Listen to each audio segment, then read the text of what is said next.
Hello guys, कैसे हैं आप सब। उम्मीद करता हूँ आप सब बढ़िया होंगे और खुश होंगे। तो दोस्तों, आज हम जिस मूवी को एक्सप्लेन करने वाला हूँ उसका नाम ट्रू स्पिरिट है, जिसे हाल ही में रिलीज किया गया है। ये एक एडवेंचर सर्वाइवल मूवी है। इसे नेटफ्लिक्स पर रिलीज किया गया है और ये मूवी एक सच्ची घटना पर आधारित है। तो चलिए मूवी को स्टार्ट करते हैं। ये कहानी है जेसिका वाटसन नाम की एक लड़की की। इसका बचपन से सपना है कि सबसे कम उम्र में समुद्र के रास्ते पूरी दुनिया घूमने की। जेसिका अपनी मॉम डैड और एक भाई और दो बहन के साथ ऑस्ट्रेलिया के सनशाइन कोस्ट में पली बड़ी है। 12 साल की उम्र में उसने ठान ली थी कि उसे दुनिया घूमने का सपना पूरा करना है। इसलिए वो पार्ट टाइम जॉब करके पैसा इकट्ठा करने लगती है ताकि वह 16 के होते ही अपने सपनों के सफर पर निकल सके। लेकिन कहते हैं ना कि सपनों को सच करने के लिए बहुत मुश्किलों का सामना करना पड़ता है। अब जेसिका के साथ भी कुछ ऐसा ही होता है। ये आपको आगे कहानी में पता चलेगा। अब जेसिका 16 साल की हो जाती है और उसे एक ट्रायल रन के लिए सितंबर 2009 में पैसिफिक ओशियन में भेजा जाता है। वो अपनी बोट में काफी खुश थी। कुछ देर के बाद वो सो जाती है। तभी अचानक उसकी बोट किसी चीज से टकराती है और वो काफी डर जाती है। बाहर आकर देखने पर पता चलता है उसकी टक्कर किसी कार्गो शिप से हुई है। दरअसल इस रूट से कोई भी कार्गो शिप नहीं गुजरता, लेकिन मौसम की खराबी के कारण कार्गो शिप ने अपना रूट बदल लिया था। इस वजह से यह हादसा हुआ। इस हादसे में जेसिका की बोट को काफी नुकसान हुआ। ये बात जेसिका अपनी कोच बैन को बताती है। बैन उसे उसकी कोऑर्डिनेट यानी उसकी लोकेशन मांगता है, पर जेसिका घबराहट के कारण अपनी लोकेशन गलत बता देती है। दरअसल जेसिका को डिसलेक्सिया नामक बीमारी है। ये एक तरह की मेंटल डिसऑर्डर होता है। इस वजह से वो अपनी लोकेशन बता नहीं पाती। बैन जेसिका के घर में जाता है, जहां हम जेसिका के पेरेंट को देखते हैं। इसमें डैड रोजर, मॉम जूली और 3 भाई बहन एमिली, टॉम और हैना होते हैं। बैन जेसिका के पेरेंट को उस कार्गो शिप से हुई हादसे के बारे में बता रहे होते हैं। ये सुनकर जेसिका के पेरेंट घबरा जाते हैं। बैन ये भी कहता है कि जेसिका गलत कोऑर्डिनेट पढ़ रही है। जेसिका के डैड उसको वापस लाने के लिए कोस्ट गार्ड को बुलाना चाहते थे, लेकिन बैन उन्हें रोकता है क्योंकि मीडिया की नजर जेसिका पर है और सभी उसके हार का इंतजार कर रहे हैं। इसके बाद जेसिका अपनी बहन एमिली से बात करती है और कहानी फिर से फ्लैशबैक में चली जाती है, जहां पर जेसिका पहली बार बोट पर जाने से डर रही थी। बाद में वो एमिली के साथ सैर पर जाती है। यहाँ से कहानी प्रेजेंट में आती है, जहाँ बहुत सारे रिपोर्टर आए हुए थे। उनमें एथर्टन नाम का एक जर्नलिस्ट था जो जेसिका के हार के लिए बेसब्री से इंतजार कर रहा था। जेसिका की बोट को कोस्ट गार्ड की मदद से वापस लाया जाता है और एक प्रेस कॉन्फ्रेंस रखी जाती है। इस प्रेस कॉन्फ्रेंस में जेसिका कहती है कि वो सबसे कम उम्र में दुनिया का चक्कर लगाने वाली यंगेस्ट पर्सन बनना चाहती है, वो भी बिना रुके और किसी की मदद लिए बिना। साथ में ये भी कहती है कि वो अगले अक्टूबर में ये ट्रिप शुरू करेगी। इसके बाद जेसिका की बोट को देखते हैं, जो उस रात की टक्कर की वजह से काफी नुकसान हुआ है। बैन जेसिका से उसकी बीमारी डिसलेक्सिया के बारे में बात करता है। वो कहता है अगर ये बीमारी तुम्हारे ऊपर हावी हो गई तो तुम समुद्र में खो भी सकती हो। अब इनके पास बोट को ठीक करने का पैसा तक नहीं है। ये बात अब नेशनल न्यूज पर भी चलने लगी। सारे मीडिया जेसिका के खिलाफ है। मीडिया को लगता है कि एक 16 साल की लड़की क्या ही कर लेगी। इतना ही नहीं, ये लोग सोशल मीडिया पर जेसिका को समुद्री डाकू भी कहने लगे। ये देखकर वो काफी अपसेट हो जाती है क्योंकि उसके पास न तो पैसा है बोट की मरम्मत के लिए और न ही कोई रिस्पॉन्सर उसका कॉल उठा रहा है। अपनी बेटी को दुखी देख जेसिका की मॉम उसके पास आती है और उसे मोटिवेट करते हुए कहती है कि इंसान की पहचान बुरे वक्त में ही होती है। जूली को यकीन है कि जेसिका कर सकती है क्योंकि जेसिका को बचपन से अपनी बीमारी की वजह से पढ़ने में दिक्कत होती थी, लेकिन उसकी मॉम उसे नोटबुक पर मार्कर से मार्क करके पढ़ाते थे ताकि जेसिका का फोकस इन कलरों पर रहे। अब अगले दिन बैन जेसिका को कुछ दिखाने के लिए अपने साथ ले जाता है, जहाँ बहुत सारे नए बोट्स होते हैं। वो नया बोट लेने से साफ मना कर देती है क्योंकि वो अपनी बोट को अच्छी तरह से जानती थी। लेकिन बाद में वो देखती है उसकी बोट की मरम्मत किया जा रहा है। जो इस मरम्मत का काम कर रहे हैं ये लोग जेसिका के बड़े फैन हैं। अब बोट एकदम नया सा हो जाता है और इस बोट का नाम पिंक रखा जाता है। जेसिका बहुत खुश होती है। अब रात का समय होता है। जेसिका अपनी बहन के साथ बैठी होती है क्योंकि वो अगले दिन निकलने वाली है। एमिली उसे एक सरप्राइज देती है। दरअसल एमिली ने अपनी बहन के लिए इंटरनेट पर एक वेबसाइट बनाई थी क्योंकि जेसिका ट्रिप पर जाकर जो कुछ भी शेयर करेगी वो सब इस पेज में अपलोड होगी। अब लोग जेसिका को और भी जानने लगेंगे। अगले दिन जेसिका अपने ट्रिप पर निकलने वाली है। जेसिका के जाने से सभी बहुत दुखी होते हैं और खुश भी। बैन उसे एक चाकू देता है क्योंकि इस चाकू ने बैन की हिफाजत की थी जब वो भी सेलिंग किया करता था। जेसिका अब सभी को बाय बोलकर अपने सपनों के सफर पर निकल जाती है और आज का दिन होता है 18 अक्टूबर 2009।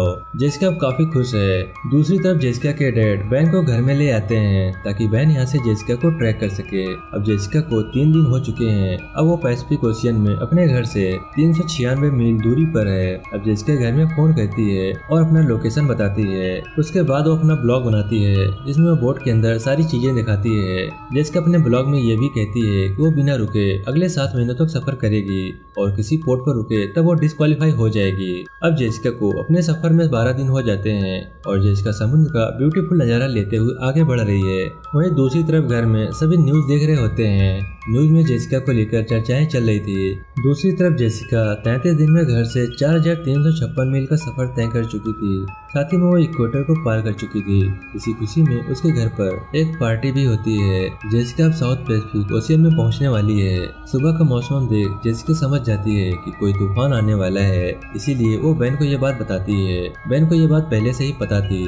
जेसिका के मॉम डैड ये सुनकर काफी डर जाते हैं। बैन जेसिका को सलाह देता है कि वो तूफान के समय बोट में रखी ड्रॉग छोड़ दे ताकि उसकी मदद से बोट तूफान से पीछे रहेगी, इससे वो बच सकती है। आज तूफान आने वाला था।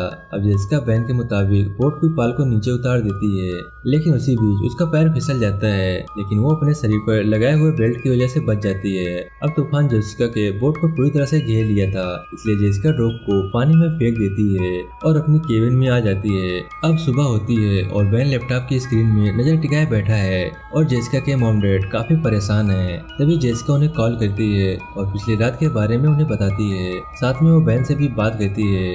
अब जेसिका को 50 दिन हो चुके हैं और वो साउथ अमेरिका के करीब है। दूसरी तरफ बैन घर से बाहर आते ही मीडिया पिछली बार की तरह तूफान को लेकर बैन पर टूट पड़ते हैं, लेकिन वही हैना एथरटन को एक वेबसाइट के बारे में बताती है। एथरटन लैपटॉप लेकर उस साइट को खोलता है जिसमें जेसिका की लाइव ब्लॉगिंग चलते हुए देखता है। अब क्रिसमस का दिन होता है। जेसिका अपनी मॉम को बताती है कि वो भी अपने डॉल के साथ पार्टी कर रही है। वहीं सब जेसिका को क्रिसमस विश करते हैं। अब उसे समुद्र में 113 दिन हो गए हैं। हवा न बहने की वजह से उसकी बोट एक जगह पर रुक जाती है, इसलिए जेसिका काफी परेशान है और बैनी के साथ ठीक तरह से बात भी नहीं करती। अब दिन बीतते गए और जेसिका को बिना हवा के 3 दिन तक एक ही जगह पर रुकना पड़ता है। अब जेसिका के मॉम डैड परेशान हो जाते हैं क्योंकि वो किसी का कॉल भी नहीं उठा रहे। बाद में वो बैन से बात करती है। बैन से पता चलता है कि वो एक जगह पर नहीं बल्कि पीछे की तरफ जा रही है। इस बात पर बैन और जेसिका की बहस शुरू हो जाती है। जेसिका उसे उल्टा सीधा कह देती है। इस वजह से बैन गुस्से में वहाँ से चला जाता है। जेसिका को अब 7 दिन हो चुके हैं। अब ना तो लहरें हैं और ना ही हवा। इस वजह से उसका हौसला टूटने लगता है, लेकिन उसकी मॉम उसका हौसला टूटने नहीं देती। उसे समझाती है हवा आज नहीं तो कल जरूर चलेगी। इसके बाद वो केबिन में आती है और एक ब्लॉग बनाती है। ब्लॉग में वो बैन का जिक्र करती है कि वो उसका कोच नहीं बल्कि एक दोस्त है।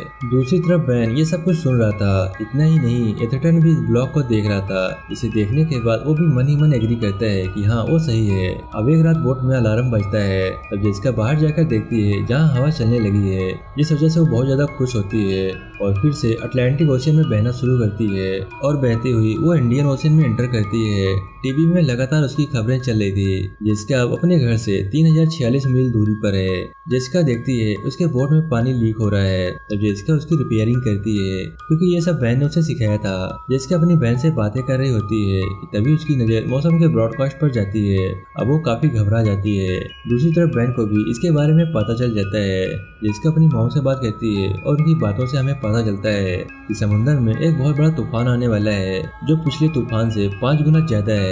उसकी माँ उसे पोर्ट पर रुक जाने को कहती है, लेकिन वो रुकने से मना कर देती है क्योंकि अब वो अपने सपनों के करीब है। अब तूफान के बारे में टीवी पर भी बताया जाता है कि क्या जेसिका इस चुनौती का सामना कर पाएगी। एमिली जेसिका से उसके पोस्ट के कमेंट को पढ़ने के लिए कहती है। जब उन कमेंट को देखती है तब उसे पता चलता है कि वो बहुतों की इंस्पिरेशन है और ये देखकर जेसिका के अंदर और भी हिम्मत आ जाती है। इसके बाद वो एक मैप निकालती है और एक कैलकुलेशन लगाती है जिससे उस तूफान से तेज भागने का फैसला करती है, लेकिन बैन उसे ऐसा करने से मना कर देता है। बैन ड्रॉग का इस्तेमाल करने को कहता है ताकि उसकी बोट स्टेबल रहे, लेकिन जेसिका का मानना है कि अगर वो लहरों के साथ बहेगी तभी वो बच पाएगी। लेकिन इस बार उसकी मॉम बिल्कुल भी तैयार नहीं थी क्योंकि उसके लिए जेसिका की सेफ्टी जरूरी है। है, इसलिए उसे रुक जाने को कहती है, लेकिन उसके डैड उस पर छोड़ देते हैं क्योंकि वो समुंदर को अच्छी तरह से जानती है। जेसिका तैयार हो जाती है क्योंकि तूफान कुछ ही देर में आने वाला है। घर में उसकी मॉम और सभी लोग उसके लिए काफी परेशान हैं। अब तूफान आ जाता है, जेसिका लहरों के साथ बहना शुरू कर देती है। केबिन में जेसिका खुद को बेड से बांध देती है। लहरों की बड़ी बड़ी टक्कर की वजह से उसे उल्टी होने लगती है। वो बड़ी बड़ी लहरों के साथ आगे बढ़ने लगती है और अब उसे समुद्र में 201 दिन हो चुके थे और वो अपने घर से कुछ ही दूरी पर है। जेसिका देखती है उसके बोट में पानी आ रहा है, लेकिन अब वो कुछ नहीं कर सकती। वो अपने घर में फोन करती है और जेसिका अपने डर को कम करने के लिए अपने घर वालों से बात करने लगती है। तभी एक बहुत ही ऊंची लहर के साथ टकराती है, जिससे उसकी बोट पूरी तरह से पलट जाती है और पानी के अंदर समा जाती है। उसकी बोट में और भी पानी आने लगता है। अब जेसिका अपनी फैमिली की फोटो देखकर उन्हें याद करने लगती है। दूसरी तरफ उसके घर वाले उसे संपर्क नहीं कर पा रहे थे। इन सभी को लग रहा था कि शायद जेसिका मर चुकी है, जिससे उसकी मॉम रोने लगती है। तभी दूसरी तरफ जेसिका की बोट अचानक पानी से ऊपर आ जाती है। अब समुद्र पूरी तरह से शांत हो चुका था। जेसिका घर में कॉल करती है और कहती है कि पिंक ने उसे बचा लिया। अब उसका कॉल पाकर सभी एकदम से खुश हो जाते हैं और बाहर आकर मीडिया को इस बारे में बताते हैं कि जेसिका ने तूफान को पार कर लिया है और अब वो घर की तरफ आ रही है। ये सुनकर मीडिया के लोग भी खुश हो जाते हैं। अब उन्हें 210 दिन समुद्र में सेलिंग करने के बाद 15 मई 2010 में अपने होम टाउन वापस आ रही थी। बोट पर जेसिका की फैमिली और साथ में बहुत सारे लोग आए हुए थे। जेसिका बहुत खुश होती है और सभी उसकी हिम्मत और बहादुरी की तारीफ करते हैं। बोट से बाहर आते ही वो अपनी फैमिली के गले लग जाती है और सभी लोग उसके स्वागत में तालियां बजा रहे थे। इसके बाद ऑस्ट्रेलिया की सरकार उसे नेशनल हीरो घोषित करती है। इसके बाद हमें ओरिजिनल जेसिका वाटसन को दिखाया जाता है, जिसने समुद्र में बोट से पूरी दुनिया का चक्कर लगाया था। और यहीं पर ये मूवी समाप्त हो जाती है। आई होप कि वीडियो आपको पसंद आया होगा। वीडियो अच्छा लगा तो प्लीज वीडियो को लाइक करना मत भूलिएगा और अभी तक हमारे चैनल को सब्सक्राइब नहीं किए हैं प्लीज चैनल को सब्सक्राइब करके बेल आइकन को प्रेस कर लें ताकि हमारे आने वाली वीडियो नोटिफिकेशन आपको सबसे पहले मिले। मैं मिलता हूँ नेक्स्ट वीडियो में, तब तक के लिए बाय बाय।